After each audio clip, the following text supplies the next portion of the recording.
Richard, let's bring in one of the reporters who conducted that wide-ranging interview with the president, White House bureau chief at the Washington Post and political analyst for MSNBC and NBC News, Philip Rucker. Phil, there's so many places we could start. Climate change, Khashoggi, the Mueller investigation, the Fed chair. What jumped out at you as you sat across the desk from the President of the United States in the Oval Office as the most significant of his comments?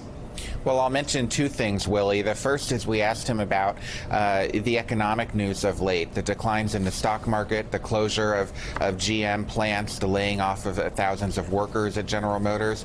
And he went immediately into an attack on the Fed chairman, Jay Powell, said that the Fed policies are wrong. He said that he is not a little bit happy with his choice in Powell to be the chairman of the central bank, and just went after Powell again and again and again. And that was really striking to us. The other thing that jumped out, Willie, is he had a fairly discursive answer explaining why he does not believe the government's national climate report from last week. This is the report, a really sobering and alarming report by his own administration, predicting the impacts of climate change, the economic impacts down the road from global warming. And the president said, look, I have a lot of intelligence, but I'm just not a believer, and explained, went off on some tangents talking about the California wildfires as well, but explained that he does not necessarily believe that global warming is man-made, and he just doesn't see it that way. Let me read the quote for people driving in the car and can't see it. The president told Phil and Josh Dawsey, quote, "One of the problems that a lot of people like myself, we have very high levels of intelligence, but we're not necessarily such believers in climate change. You look at our air and our water, and it's right now at a record clean." He went on, "As to whether or not it's man-made and whether or not the effects that you're talking about are there, I don't see it." Pretty clear, Mike, from the president. Doesn't believe in climate change. Yeah, it was one more incredibly, at one level, revealing interview with Donald Trump about climate change, about Vladimir Putin. But, Phil, I'm going to pretend that I'm calling you from the Washington Post. You've just sent the interview in. It's great. I'm telling you, congratulations. I'm going to ask you, Phil, do you have time for a sidebar, a little color? What was going on? Can you tell us? Eye contact. Was he making eye contact with you? Did he have any notes in front of him? What was his mood? Did he seem angry at any time during this interview? That's great, Mike, and we're actually going to be writing a little bit more about that later today, so stay tuned on our website. But look, he was his normal self. He's charming and charismatic and wants you to like him. He offered us drinks. He had no notes in front of him. The desk was pretty clear. He did have aides, though. Both Sarah Sanders and Bill Shine, as well as Kellyanne Conway, counselor to the president, sat alongside us next to the Oval Office. And the president, in one area, was particularly unusually disciplined. When we asked him about the latest developments in the Mueller probe, the Russia investigation, and the news about Paul Manafort, he refused to talk about that on the record. He said, look, I'm not going to get in the middle of that situation.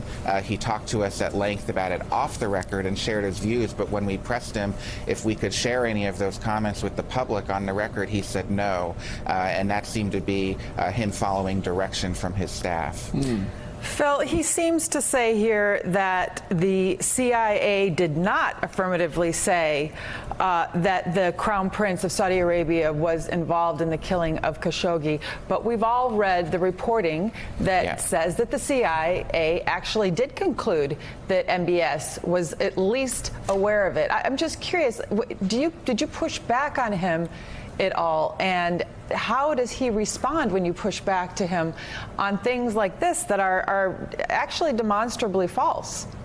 Well, he's trying to mislead there. I think his statement about the murder of Khashoggi has been maybe the Saudis did it, maybe they didn't. He seems to be denying some of the evidence that is very plain to the experts at the CIA who have briefed the White House. They have briefed leaders in Congress. They arrived at a high confidence assessment that the Crown Prince Mohammed bin Salman ordered the killing of Jamal Khashoggi. Trump does not necessarily believe that. He said, look, the Crown Prince told me repeatedly in phone calls that he had nothing to do with this and didn't know about it.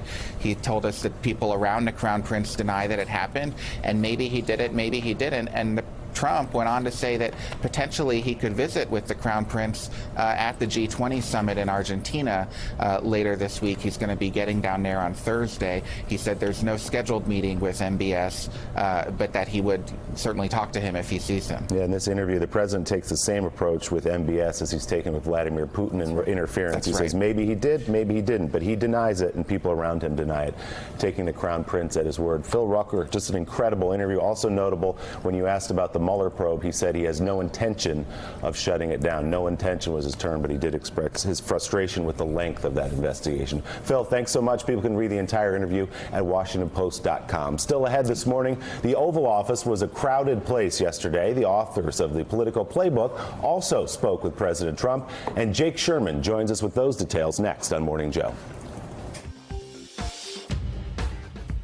Thanks for checking out MSNBC on YouTube, and make sure you subscribe to stay up to date on the day's biggest stories. And you can click on any of the videos around us to watch more from Morning Joe and MSNBC. Thanks so much for watching.